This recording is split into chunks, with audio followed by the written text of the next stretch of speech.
Every Earth restoration proposal eventually faces the same question.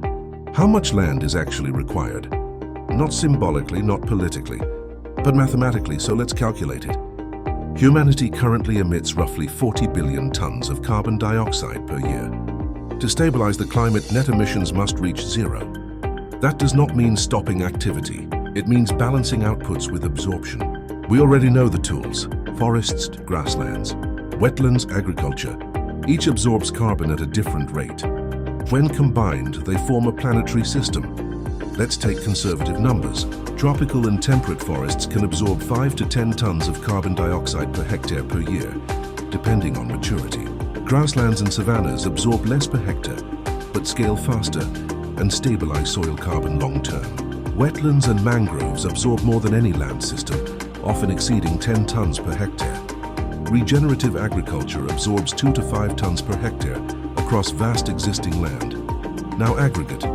If Earth restored and optimized 1 billion hectares globally across all biomes, not new land, but restored and converted land, the planet could absorb 20 to 30 billion tons of carbon dioxide per year. That alone closes most of the gap. Add marine systems, peatland protection, and natural recovery zones, and full balance becomes achievable. 1 billion hectares sounds large, but context matters. Earth has roughly 5 billion hectares of usable land. That means the solution requires about 20% of land to function as a high-performance carbon system. Not removed from use, not fenced off, integrated. This is not an impossible number. It is smaller than land already used for inefficient agriculture, deforestation, and degraded ecosystems. The problem is not land scarcity.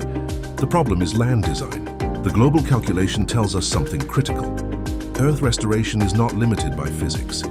It is limited by coordination. The math works. The systems exist. The question is no longer, can we do this? The question is whether we choose to.